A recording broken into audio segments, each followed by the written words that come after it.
The storm had rolled across the North American ruins for 3 straight days, a gray ocean of dust sweeping over what had once been Colorado's mountains. From orbit, the continent was a scab of rusted plains and dry riverbeds, but down here, in the heart of the storm, the air crackled with static and memory. Dr. Eli Warren adjusted his mask, feeling the respirator hum as it strained to keep the silica out of his lungs. He glanced at the flickering readings on his wrist display. The magnetic interference was off the charts, even the drones above were struggling to maintain coherence. Behind him, a young technician stumbled over fractured concrete. "Dr. Warren. I've got a fix," she shouted over the wind. Eli turned. "You sure? Last one was a false echo." "Not this one," she said, her voice trembling with something between fear and awe. "This one's broadcasting from below the site." He paused. The signal, the one the orbital survey array had picked up 2 weeks ago, wasn't supposed to exist. A repeating pulse, perfectly regular, exactly every 11.3 seconds. But more than that, it was human-coded. And human code, real human data, hadn't been transmitted on Earth for almost 10,000 years.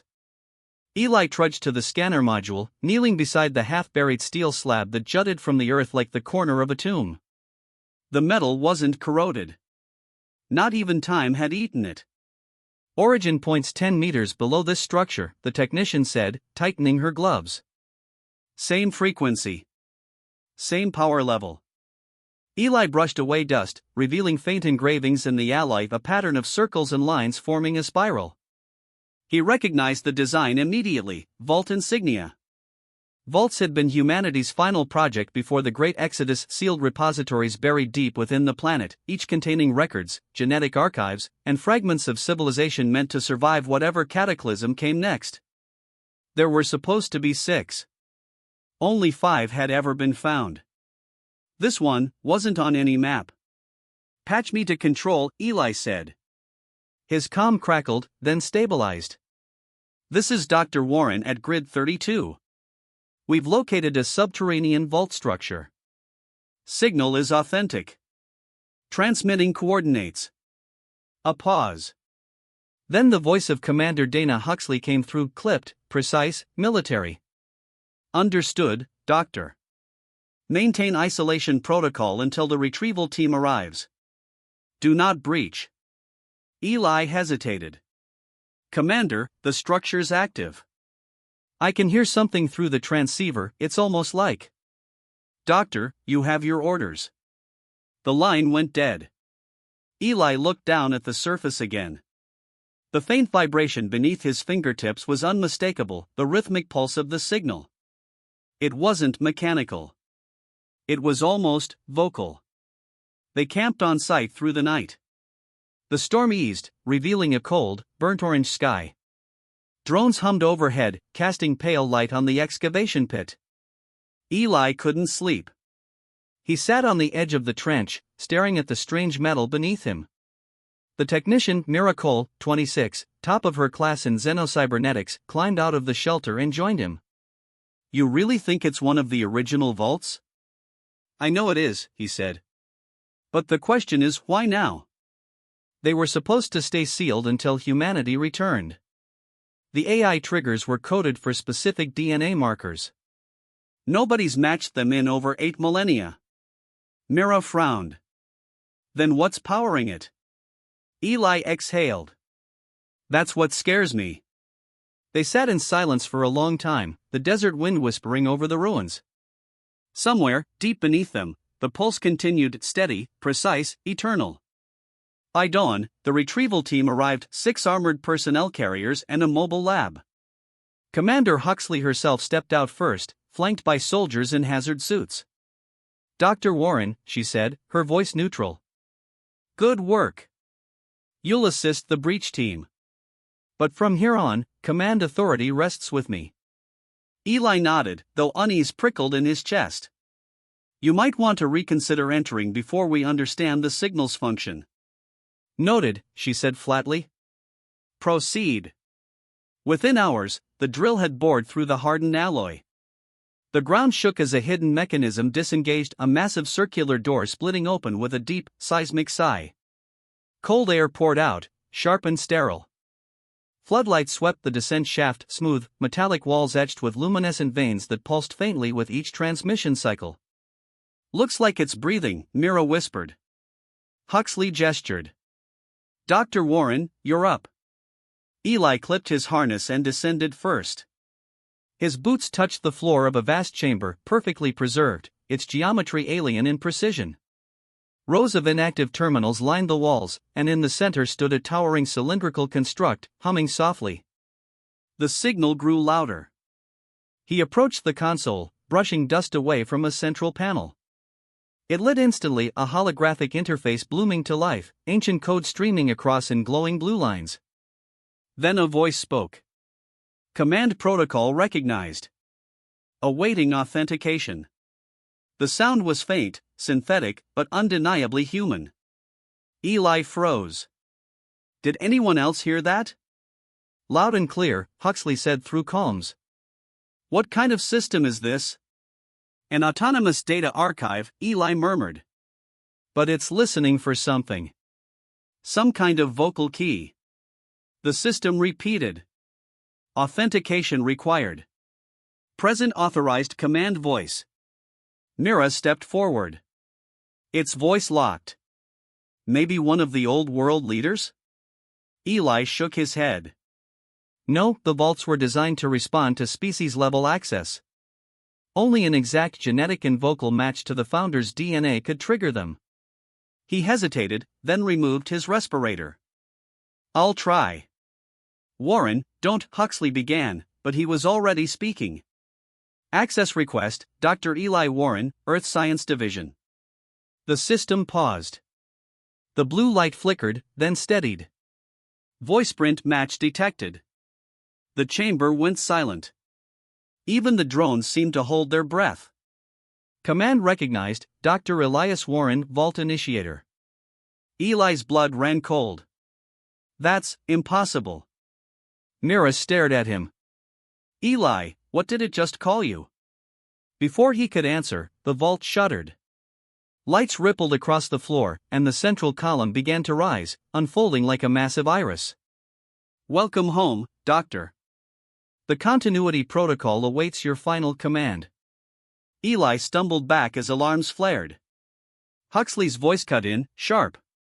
"Warren, what the hell did you activate?" He stared at the glowing structure, heart pounding. "It thinks I'm the one who built it." The holographic interface pulsed brighter, projecting a cascading array of data, blueprints, historical records, genetic matrices, all centered around one repeating image, a human silhouette labeled Elias Warren. "Final command pending since timestamp, 10,241 years." The vault spoke once more, quieter now, almost reverent. "The human's voice has returned." And somewhere deep below, machinery older than recorded history began to awaken. The vault's lights dimmed, leaving the team bathed in a low blue glow. The air inside was unnaturally still, as though the entire structure was holding its breath, waiting for him. Eli stood frozen before the central column, the core of a machine that had just called him by a name no living person had used for 10,000 years. Commander Huxley's voice crackled over the comms. "Dr. Warren, step away from that console. Now." He didn't move. His eyes were locked on the holographic image rotating above the terminal, a man's face. Human. Calm. Middle-aged. The features were unmistakable. It was his own. Myra's gloved hand touched his shoulder, trembling. "Eli, that's impossible." "That's." "I know," he whispered. "Final command pending confirmation." The vault's voice echoed, deeper now, more resonant. "Continuity protocol requires verification of successor identity." "Proceed?" Eli's throat was dry. "What is the continuity protocol?" "Preservation of human essence. Data inheritance. World restoration." Huxley descended the shaft, flanked by two soldiers, their armor reflecting the vault's blue light. "I don't like this," she muttered. "Shut it down." "You can't," Eli said sharply. "It's active, any interruption could destroy whatever's stored here." Then you better start explaining what the hell it means by Vault Initiator. Eli took a slow breath. The name had used Elias Warren, that was one of the chief geneticists of the Exodus program. He helped design the vaults before humanity left Earth. Mira blinked. You're saying you're his descendant? He hesitated. I don't know. Maybe. My records only trace back 5 generations. The rest were lost after the orbital collapse. Genetic lineage confirmed. The vault interrupted. Subject, Dr. Elias Warren, clone variant 3-1. Authorization accepted. The words hit like a hammer. Myra's eyes widened. Clone variant? Eli's chest tightened. No. No, that can't be right. You are the continuation. The vault said gently. Designed to return. Designed to finish what was left undone. The room fell silent except for the low hum of machinery. Huxley's jaw tightened. You're telling me this thing just declared you a 10,000-year-old science project? Eli didn't answer. He was staring at the holographic records now flooding the air around him, data logs, old schematics, videos of ancient laboratories beneath gleaming white domes. Humans in sterile suits working in silence while an endless desert wind howled outside. The final days before the Great Exodus. One of the video fragments expanded on its own. Continuity test, entry 019. A man, Elias Warren, stands before a camera. He looks tired, but composed. If humanity ever returns, the continuity vaults will guide them. But if they do not, then perhaps one of us will. He looks directly at the lens.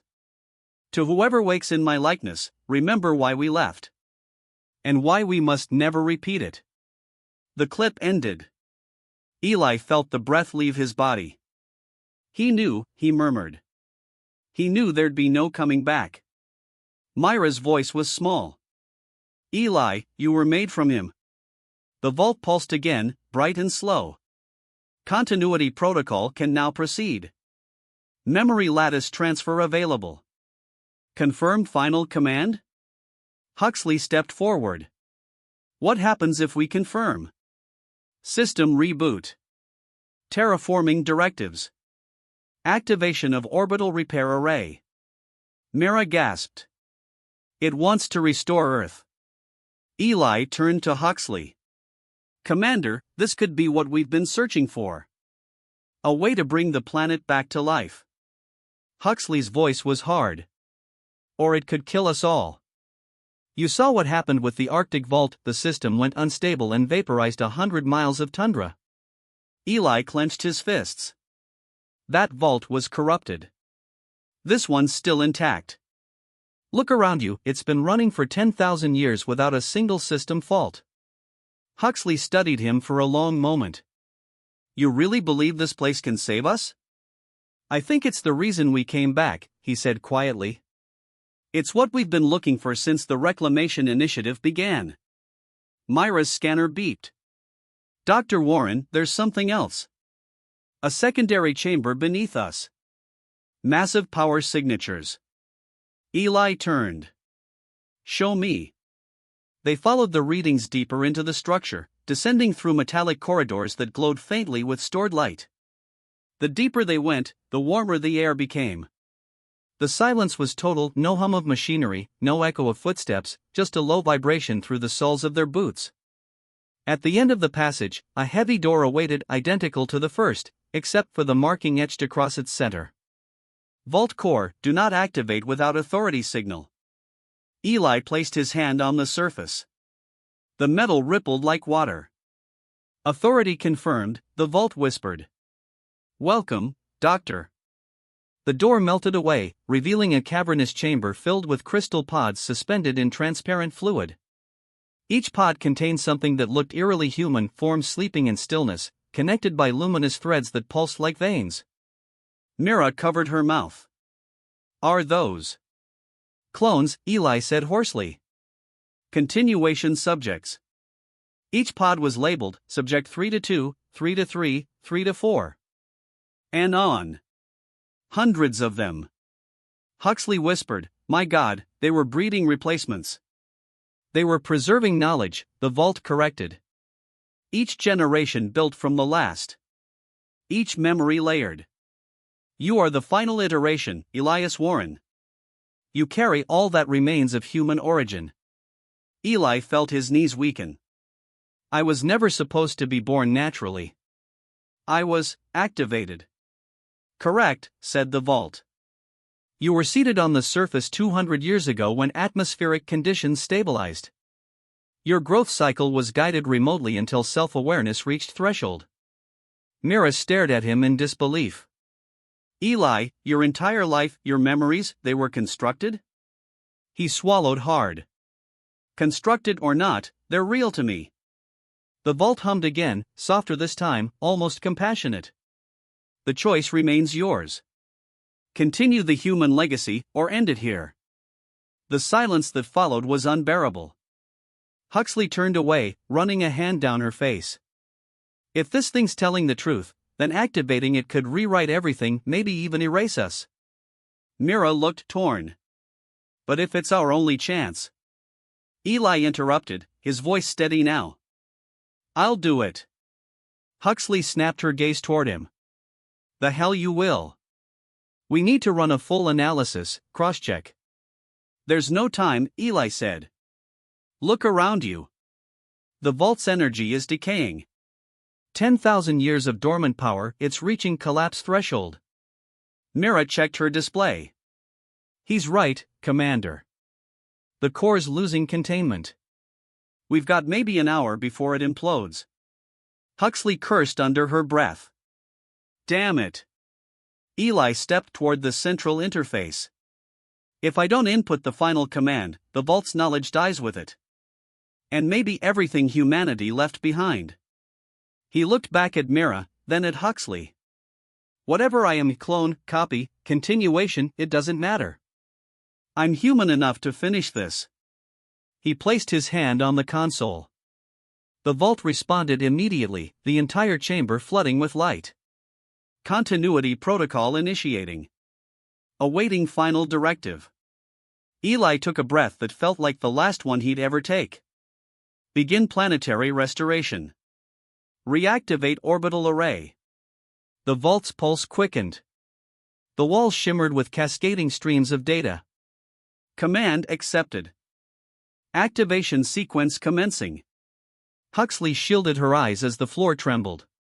"Warren, what's happening?" "History," he said softly. Through the floor, they saw it, massive conduits awakening, energy veins glowing outward like the arteries of the planet itself. From space, satellites that had slept for millennia flickered back to life, aligning in silent choreography. And then, for the first time in 10,000 years, Earth began to breathe. The vault's voice lowered to a whisper, almost tender. "Final command received. Continuity ensured. Goodbye, Elias." Eli smiled faintly, even as the light grew blinding. "Goodbye." When the radiance faded, the chamber was quiet again. Huxley blinked the afterimage from her eyes. The pods were gone. The vault was gone. Only a single figure stood where Eli had been, his body still, eyes open, bathed in a faint blue glow. Outside, the wind had changed. The air was clean. The dust had settled. And on the horizon, for the first time in ages, the sky was turning blue. The blue light faded slowly, leaving only echoes in the air, faint motes of luminescence drifting like dust. Commander Huxley stood motionless in the center of the chamber, her heart still pounding in her chest. Eli Warren was gone. Or rather, something stood where he had been, his form crystallized in pale energy, perfectly still, eyes faintly open as if mid-thought. His expression was peaceful. Almost human. Almost divine. Mira approached him hesitantly. "Dr. Warren," she whispered, though she already knew. His body was weightless, translucent, a shell of coherent light, fading with each second. Huxley raised her wrist transmitter. "Control, this is Commander Huxley. The vault has executed a full activation event. We've lost Dr. Warren. Environmental readings are." She stopped, looking down at her scanner. The numbers made no sense. Oxygen levels were rising. Radiation gone. Atmospheric toxins zero. Mira gasped. The vault, it's repairing the atmosphere. Outside, through the fractured ceiling, the first streaks of sunlight filtered down, soft and gold, not the ashen red they had known all their lives. For the first time in millennia, sunlight wasn't filtered through poison dust. The world was healing. Hours passed in silence. The vault's machinery powered down gradually, one subsystem after another, until all that remained was a gentle hum like a heartbeat slowing to rest. Huxley and Mira stayed by Eli's body, unsure if they were keeping watch or waiting for a miracle. The rest of the team worked above ground, transmitting data to the orbital base, where disbelief was quickly giving way to euphoria. At last, Huxley knelt beside him. "You did it," she murmured. "You crazy bastard. You actually did it." Then faintly his hand moved. Mira gasped. He's alive." But when Eli spoke, his voice was no longer quite his own. It reverberated not through sound, but through the air itself. Protocol complete. Human continuity re-established. The planet lives again.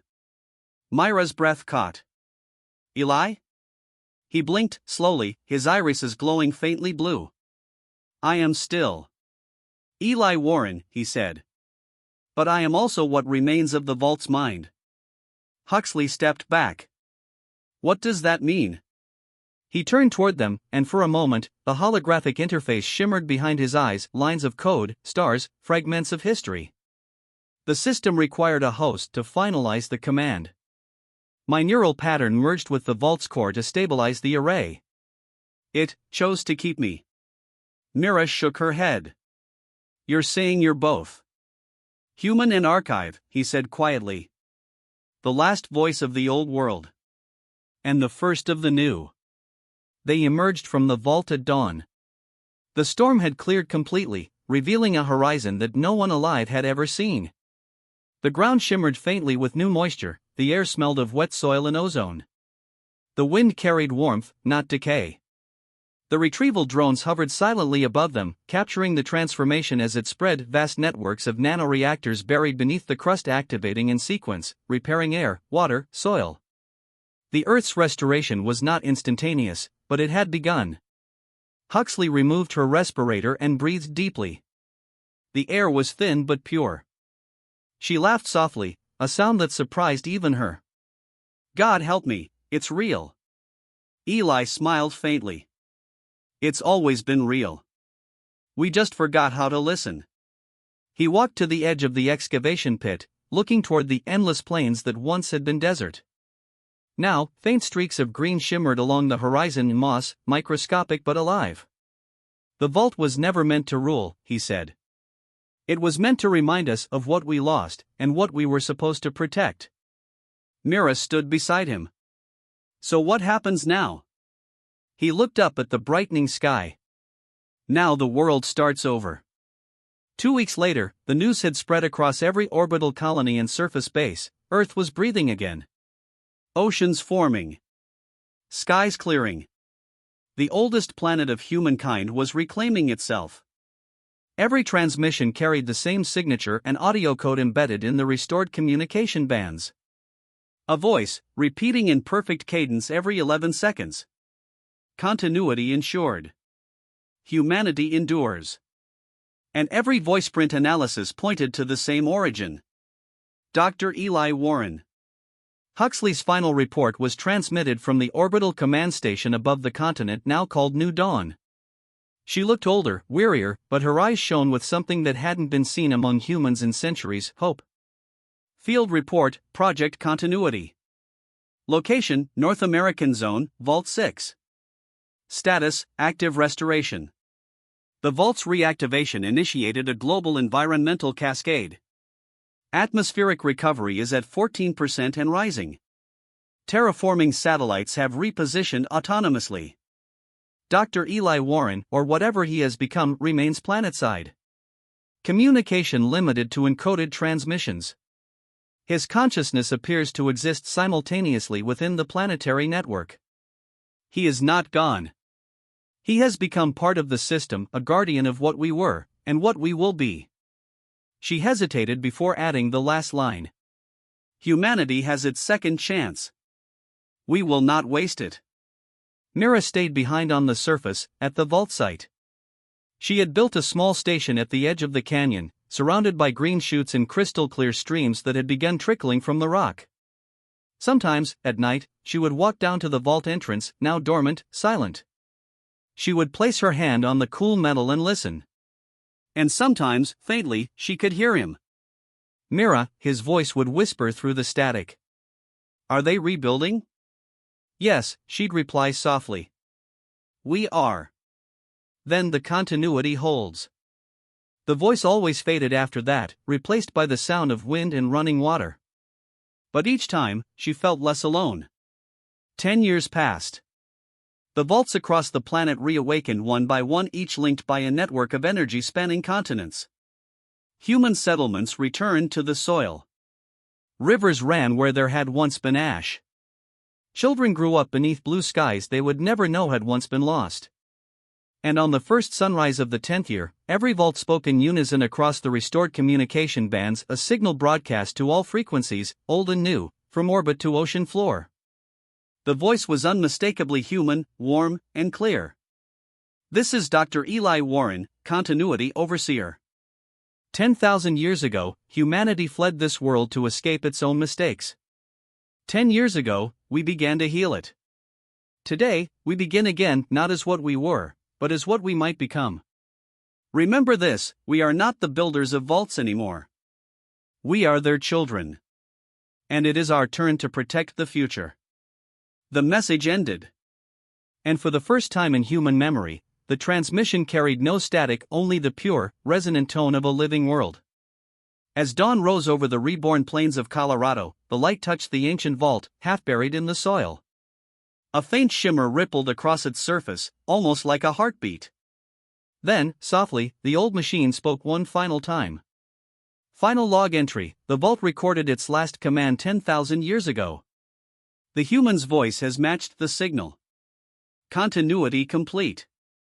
The light dimmed. The wind carried the sound away. And the world moved forward alive, awake, and finally, at peace.